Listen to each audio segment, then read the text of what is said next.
Welcome, Garage Army. This is Sunday Morning Chats Part 2.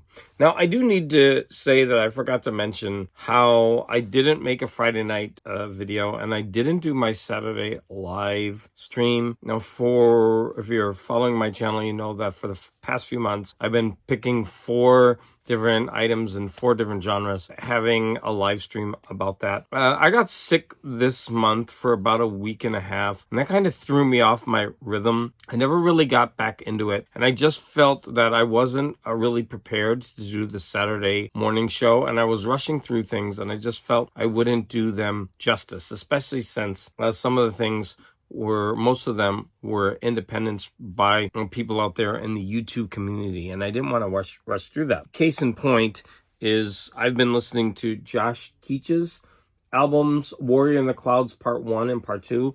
They're available to buy on Bandcamp, and they are in Spotify. I went ahead and contacted him because I wanted physical copies, and he was able to mail them to me. But you can download them through Bandcamp. These albums are guitar, and I've mentioned this many times. I am not a fan of guitar-centered music. I dislike Jimi Hendrix. I dislike music by Jeff Beck, like those kind of things. It's not like I hate them, but they're just not that appealing.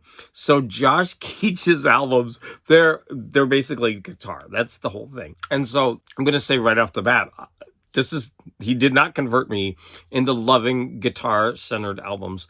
But I will say that I did enjoy them. But no, these albums sound like anything that you would find in the market. And I mean, I'm saying that he really does sound like he's good at what he does. So, like, I don't know much about guitar and, guitar prowess, but to me, these recordings sound great. I enjoyed them, but that's about as far as I'll be able to go, because I'm never going to love these kind of things. And I knew that before I bought them, but I really wanted to buy them to support him. And I'm glad that I did. I have been enjoying these albums. I will definitely keep listening to them, but they're never going to be the favorite standouts in my collection, because I just don't like that kind of music, which I've said many times before. So sorry if that's not a glowing review for Josh Keach's albums, but if you do like guitar music and you like Jimi Hendrix or Jeff Beck or that kind of stuff, you really should try these, because I think you'd be pleasantly surprised at how good these albums are. So we're going to move on to books. I have books, comics, and then the Kendrick Lamar and Drake thing. Now, comics, I'm actually going to break them down and show you some art. So I'll do those just in case you don't want to stick around and go in depth into those. So books, I have 4 books to talk to you about today. So the first one is going to be Even Though I Know the End. So this is by C.L. Polk, and here's the picture, the cover of it. Now, I'm sure I picked this because it's on the Hugo. I'm sure it was on the Hugo award list. And I ended up enjoying this when it first came out. So basically, it's, believe, a first-person narrative of a detective in a supernatural type scenario. And I've come across these narratives so many times. It very much reminded me of like Laurel K. Hamilton and that kind of thing. So initially I was kind of like, I don't know about this. But I started to get into the writing and the story. And I'm going to say that it wasn't the best thing I ever heard, but I actually ended up really enjoying it. Like, I don't know, like I would like run out and say, hey, this is a definite must read. But I did end up enjoying it, and it's certainly short. It was, I think, 4 hours. So it was probably on the novelette list. So Even Though I Knew the End. And I also liked how the title of this book was mentioned, how it was mentioned at the beginning. I knew that would play out in the end, and it does, but it was in a satisfying way. Next is Come Tumbling Down. This is, I think, the 4th or 5th in the series by Shayna Maguire, which I've covered all of them. Like, I'm trying to get to the one that was nominated this year, which is something about girls drowning, something like that. And so anyways, the last one I raved about. It was so good. This one took a step back. So the last one, this one's called Come Tumbling Down, and it's in that series about doors that appear to children, and they go through them into other worlds, and for some reason they're ejected back into our reality, and our reality just isn't satisfying for them. And they're trying their hardest throughout their lives to get back. So the last one was focused on one person and their journey through this. This one went back to the group going on an adventure. And for me, these books aren't as satisfying as one person's emotional journey. So this whole group going on an adventure, trying to figure something out and wrapping it up by the end. Again, this one is not going to be a standout for me in this series. The last one I raved about. It was so good. That writer just really can write that type of scenario so well. So I'm hoping that, there's a couple more. I know the next one I have already gotten, and it's not the one that's this year. So I'm hoping that the Drowning Girls one, I'll only have 2 more to get through, because I did not enjoy this book in the series, and there's been a couple like that so far, but they're all short.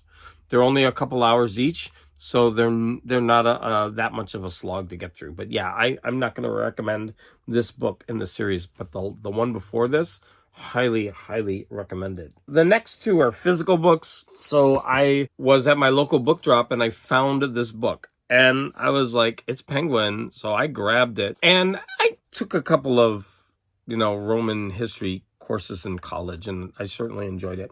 But I'm not an expert. I don't know much about, these emperors and whatnot. So this book is called Lives of the Later Caesars. And I was able to read the first 2 lives, which is Nerva and Trajan. And I'm going to have to say, I really enjoyed them. They're written in a very matter-of-fact style. This happened, without much embellishment. And the first one, Nerva, the main guy, his name begins with a D, Domitian. He was killing everybody in his path who could be emperor, and he was killing them all. And he didn't kill Nerva because the person who read the horoscope said, oh, Nerva's going to die, in just a couple of days. So there's no need to kill him. So don't worry. Domitian didn't kill Nerva, and he ended up becoming emperor. And he actually was emperor for a year. And I don't know how much you can trust these, narratives, but he seemed to be a just emperor, and he was, good, and he pardoned people and all these kind of things. But he died fast. I forget how he died, but I don't think it was in a good way. But the next guy, Trajan, he became emperor for, I think, at least 20 years. There's some funny things that happened, because Trajan was also supposed to be this wonderful guy who didn't hurt people. But then they described how one of his enemies, he had his head cut off, and they carried it to Rome, and they threw his head down the stairs. They let his head bounce down the stairs of the main Senate hall or whatever. I mean, great fun stuff like that. But there was this line in this thing that it made me stop, and I just started laughing. So Trajan, the line went like this: Trajan was a heavy drinker of wine and also a pederast, but that was okay because he never really hurt anyone. And I was like, what? Well, they had different ideas, because the people who wrote these histories were of the time or after. And so, I was just laughing at that line. But that's actually going to be a great segue into our next book. Yes, the subject of pederasty is going to lead us into our next book. Fun stuff. So I actually look forward to reading more of these lives. I don't know why. I'm not a historian or anything, like I said, but it's just fun to kind of dip into this and, see what the royalty was like of another age. So I'm going to talk about this book. So this was my book of the week, and I had actually started it a while ago and read 50 pages. So I only had 150 of the pages to read. So it was called Philip Wiley, The End of the Dream, and it's got this really cool cover. This book was amazing, but there's gonna be 1 or 2 things that I'm gonna talk about. So this book actually had the ideas of 4 or 5 different kind of sci-fi books or movies in it. It is about what humans did to cause the end of the world, and it's from someone's point of view of it already happened, and then they go back and they investigate all the signs through history, and so it's like a culling together of all these news events and articles and different things that showed all the signs that this was coming about. And each one of those signs is like these different chapters of like these little things that happened.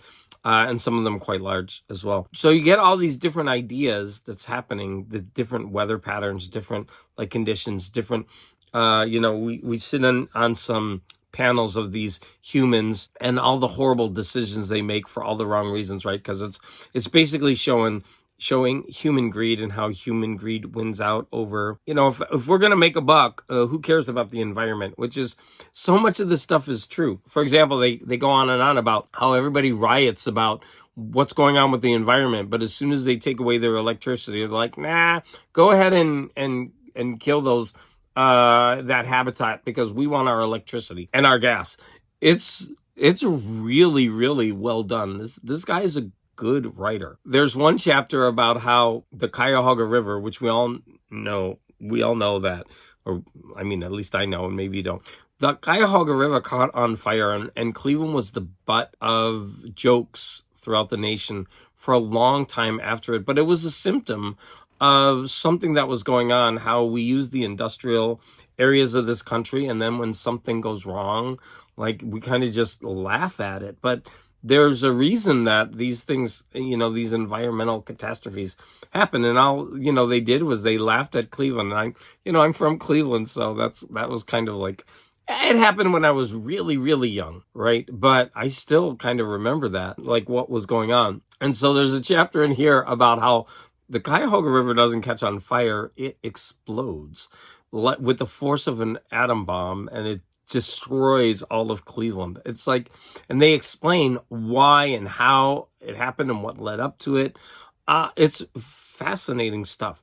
There's a chapter in here about this colony of mutant worms that supposedly have always been there. There were these signs of like these rural people in like the jungle who they would just find them, and they didn't know what happened to them and that kind of thing. Well, it turns out that the fish population were eating the eggs of these worms, keeping them in control.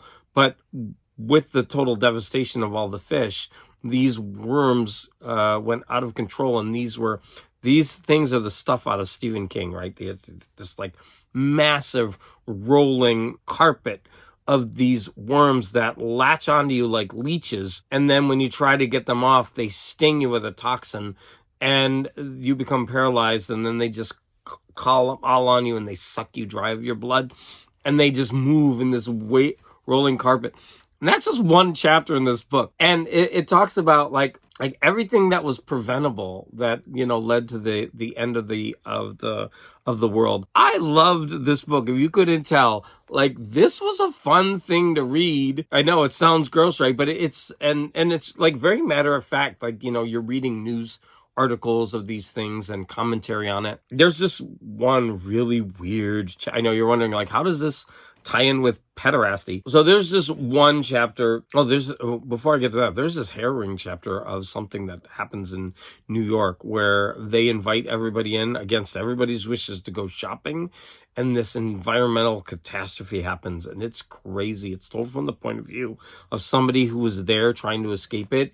It's pretty harrowing. There's this one chapter about how sexual mores changed throughout this time. I don't know. It was a little bit too much for me. The things that are described, they're just very wild. I'm surprised that they even let them publish this. And we're talking about sex with children that's televised and the description of it. And I was just like, whoa. Like I was not comfortable with this part of the book. I was really surprised. And even though I get what they were doing, they're trying to show how humans became so depraved in their environmental policies, and they're wanting, their creature comforts over, the environment, but then tying it in with their sexual mores, like going to that level, it seemed really out of place in a book like this. And I have read about those kind of things in other books. I have. One that's coming to mind is a Frank Herbert book called Hellstrom's Hive.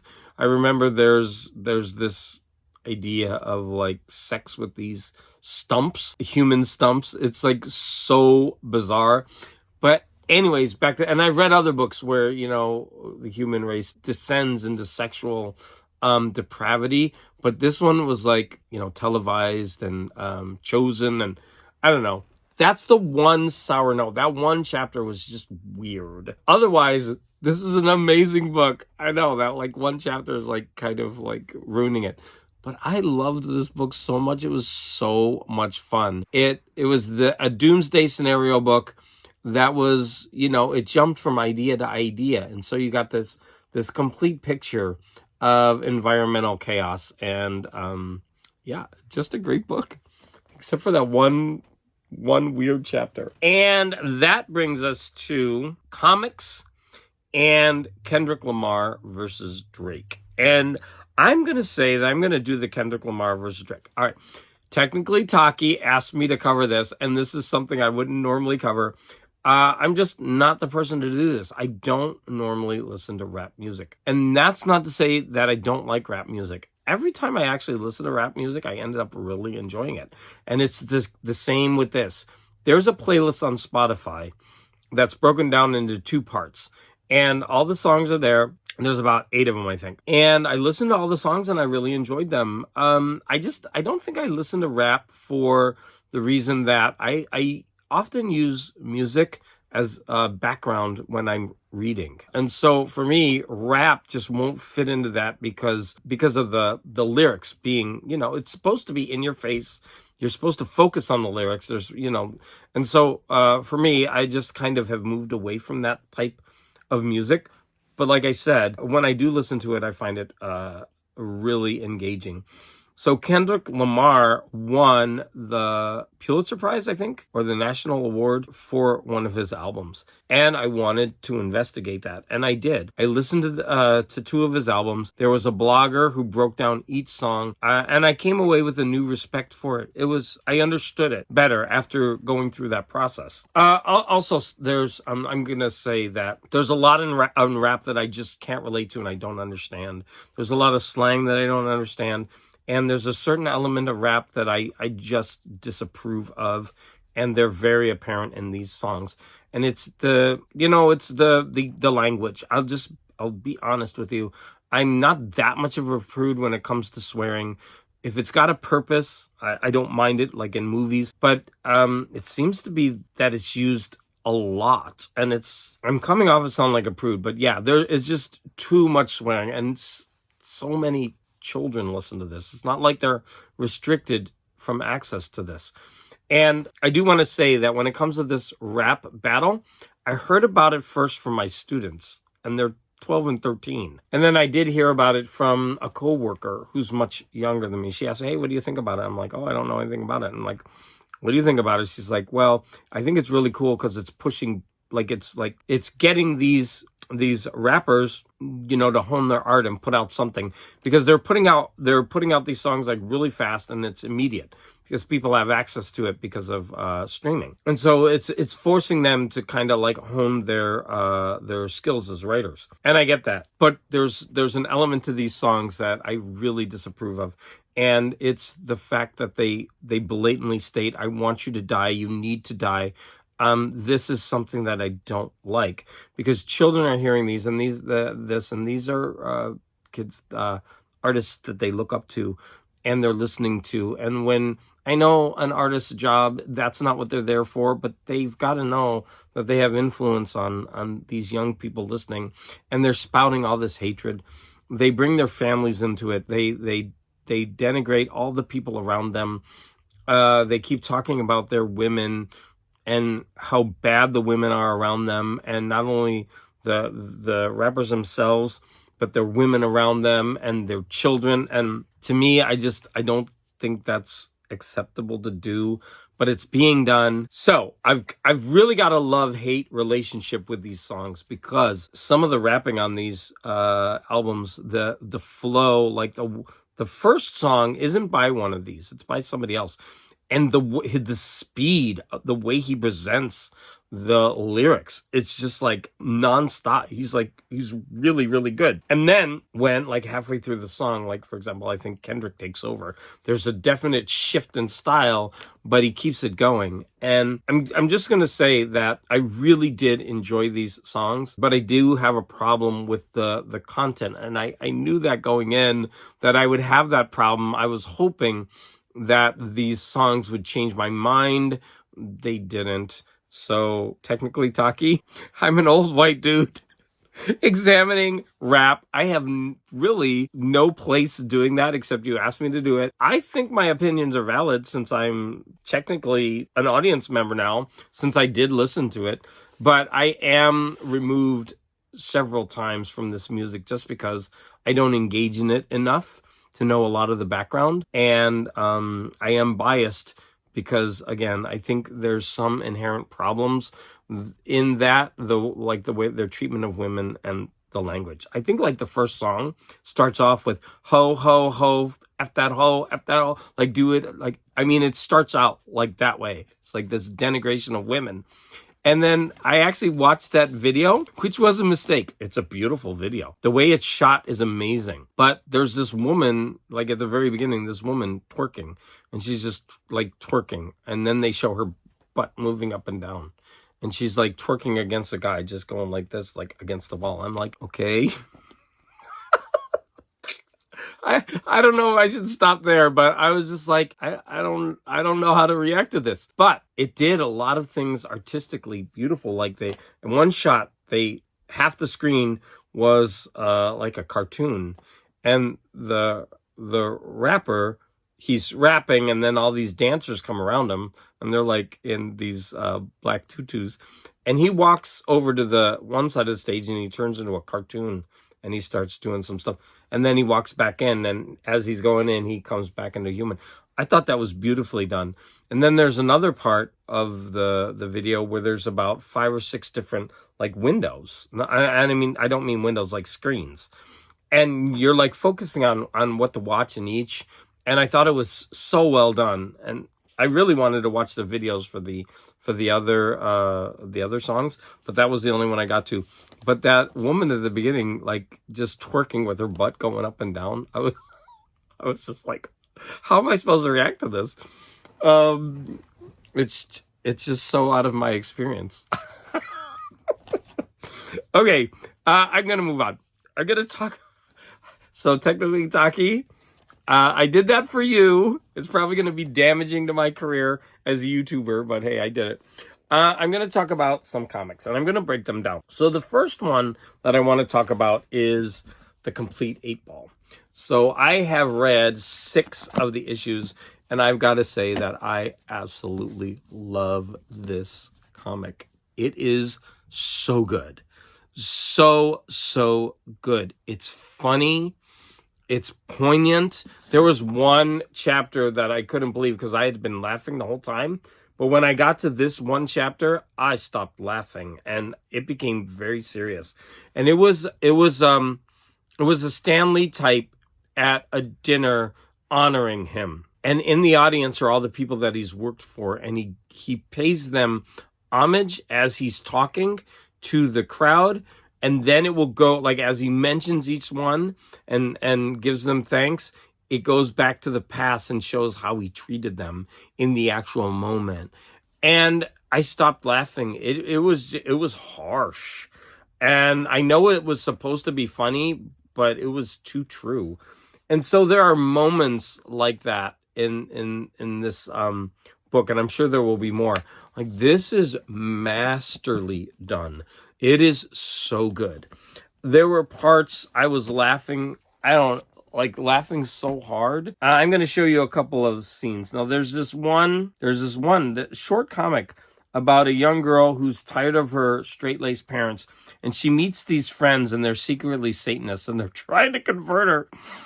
And she goes to a party, and like, there's this panel right here. So I'm going to read it to you. What are they doing in there? Oh, they're playing a harmless game of Ouija and listening to the new heavy metal CD by Vomit, spelled VOMMITT. And I'm laughing because this sounds like any of the CDs that, Scott or Kim show Sorry, guys, but it's true. Have you heard it, Pat? It's awesome. And then look at the lyrics. Satan is your master. Drink the blood from his chalice. And it goes on. I was cracking up at this later in the week. Turn that down. I want to talk to you. And the lyrics. Satan is my friend. I lick the maggots from his cloven hoof. I don't know why, but this was cracking me up. This was in a different story. There's a lot to read here, but she was basically saying why that this comic anthology is amazing, and then this guy says, "This costs $200 for the magazine," and she's like, "Yeah, in each issue, a page has been torn out at random by the publisher, making every copy an individual work of art. Some issues have coffee rings and cigarette burns too." Oh, I mean, it just skewers these industries, and I was really laughing through a lot of this comic. But then again, there were these moments, and the art, it's strange and interesting. There's always going to be like one thing to throw you off, like what is going on, like these weird creatures. This is great. If you've never read 8 Ball, you're in for a treat. You really, really have to try this. And I'm only 6 issues into the 18, and I'm just going to start Art School Confidential, and I haven't even gotten to Ghost World or yeah, that one. And I think Art School Confidential and Ghost World were both made into movies, and Ghost World I've seen. So I'm really looking forward to this. And I thank Sleepy Reader for sending me this, because this is amazing. I can't wait to read more. All right, so I am, for the rest of this video, I'm just warning you, I'm going to be breaking down comics and showing you art. So there were some new comics that I bought, and Sleepy Reader is doing this a lot, where he shows his comics that he read, and I'm always envious of that. I love it. And he reads all his brand new comics, and I never do. I buy them for the covers, and I usually don't have time. I make it a time issue because I'm always reading something else. But I went ahead and read this group of comics, and I want to break them down for you. So I'm going to start with Planet of the Apes. Beware the Planet of the Apes. So I bought issues 2 and 4. And I think it's only a 4-issue miniseries. So that means I did not buy issues 1 and 3. So I'm not going to give I didn't get a complete outline of this story. But I did read both these issues, and I ended up really, really liking them. Now, I bought them for the cover art. I thought that the art was cool. And as I read the story, it did something interesting. So it harkened back to this, which was just published. And it actually took art from it. If I can find it real quick, I'll show it to you. So it references, I think it was that, or it was, I know this page is in there. So it references what happens in this book, and we find out near the end that there's a human that's reading her mind, and she's seeing the future. So, in fact, the last panel of the last book shows the arrival of Charlton Heston's spacecraft. So everything that happened in the movie is happening in the future, right? So I forget his name, General Zod maybe, or I forget his name. So there he's witnessing the arrival. So as the story and art goes, I thought the art was really decent, and there are a couple of splash pages that were really, really nice. And it has, the characters that we got to know in the movies, the chimp characters. Like there's a nice spread there of people walking into a Yankee Stadium. It turns out, this. I just thought that was gorgeous. So it's a city of apes that they hadn't discovered yet. And so they find them living there. I mean, I thought that was gorgeous. Gorgeous art. Well, let me go ahead and show you some from issue 4 again. I bought it for the cover, and this has got a cool back cover. I'm assuming that's Miles Morales turned into a vampire. Look at how cool that art is. So I'm gonna quickly scan through because I really liked the full page and double page spreads that they have in these comics. They were well done. I don't know if there's any more. Sorry for that. I enjoyed these. So I would recommend Beware the Planet of Apes, a 4-issue mini-series from 20th Century Studios and Marvel Comics. Next, I read the #1 issue from Creature from the Black Lagoon. Creature from the Black Lagoon lives. And I bought those again. I'm going to say that's going to be a recurring theme. I bought these for the cover, but then went ahead and read them. So they're both the same issue. So this is from the point of view of a woman who is tracking down someone who almost murdered her by drowning. So I guess he escaped to the Amazonian jungle. I think that's where this takes place. And we have this pretty cool art. The story was okay. It wasn't the greatest. And at the end of this, she finally comes in contact. We have these great jungle scenes. She finally comes in contact with the creature. And so I definitely have to see where this is going, because this is about the Creature of the Black Lagoon, but we don't see him until the last page. So it's hard to determine, if this is a good book or not. Now, I am going to say that they also did a Dracula, and I did not like the art at all. It seemed to me to be too anime. And I'm kind of regretting that I didn't pick this up, just because I'm a fan of the Universal monsters. So I should have given Dracula a try. I'm hoping that maybe I can find it in a comic shop in the future. Unless, I don't think that these are going to shoot up in price. So for the first issue, I would say that I enjoyed it. It wasn't amazing, but it was good. The next one I read was Space Ghost. Now, Space Ghost, I liked even less than Creature of the Black Lagoon, but I still enjoyed it. So this is about a research facility that is being overrun by space pirates. The father is killed, and the children are saved by Space Ghost. And I think those are the children and the little chimp. I've never watched Space Ghost, but I know he has a crew with him. And I think these are the kids that eventually become his crew. The one thing that I really liked, here's a very Rob Liefeld picture. The one thing that I liked about it is how vulnerable Space Ghost was. He wasn't this amazingly overpowering guy. He definitely had his flaws. Look at that. I think I ordered that one. Like I said, it was pretty good. Not amazing.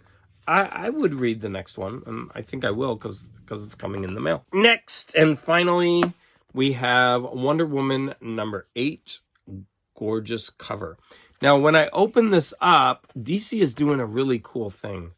That is the cover A, and when you buy the issue with the cardboard cover, which is more expensive, they're also including cover A, which I think is really cool. And that cover art is also really good. And that's something I'm going to say. This is the run by Tom King, and I'm jumping in at #8. And that's a little bit unfair, but the interior art is gorgeous. It's just page after page, and it goes from light to dark, because there's this interior world, and then there's reality, and she's in bondage, typical, and there's this interior, I guess her mind is being taken over, or their memories, I don't know, but even in these memories, there's something very dark, because it's all about women being kept in their place and doing what they should in the kitchen and serving their man. And then we come back to reality, what I assume is a reality, and she has her captor, talking with her and debating with her. And then we go back to this interior world. You can totally see the difference in art style from light to black, even with the black borders versus the white. But the worlds start crossing. For example, here it becomes a little dark when she throws the vacuum cleaner out the window. And what I'm going to say is I really, really enjoyed the art, but I found myself skimming through all the dialogue. I just didn't care. I think it's because I jumped into the middle of this story. But the art, the writing seems good. And then there's a backup story about the Fortress of Solitude. And, I mean, anytime you got the characters young, sitting around, playing games, like, it just didn't appeal to me. This is, I would say, not for me anymore. This is for a younger generation. And that's totally fine. Yeah, it's just all these different variations of superheroes sitting around talking, playing games, looking at their phones and their pads. Is that what the superhero comics are coming to? I see that enough in my classroom every day, so I don't want to see that. And read it in the comic. All right, so there you go. Wonder Woman, amazing art. The story seemed good. Jumped in the middle. It seemed to be like going on and on about the same thing. I started skimming through it. But again, I did really, really appreciate the art. There you have it. Some comics that I read, and I broke those down a little bit in the Sleepy Reader style. Also, Larry's Library does this. He used to do a Sunday scan. He then started doing a couple of comics together in one episode. And I don't know if he's still actually doing this or not, but he's another one to check out if you enjoy what I just did. I don't actually do that very often. I'm going to say we have come to the end of this Sunday morning chat, part 2. Oh man, that one was 42 minutes. This Sunday morning chat with Garage Geek. I hope you loved my breakdown of the Kendrick and Drake rap battle. I hope it brought new nuance to this ongoing saga. I want to thank Technically Taki for inspiring me, Sleepy Reader for inspiring me, and Larry's Library for inspiring me with different ideas that I use throughout the course of this video. And as again, I want to leave you by saying I hope that you will all... Oh, and Kim, you inspired me in the first video, obviously, with the records. So I want to remind you all to please try to be more intelligent.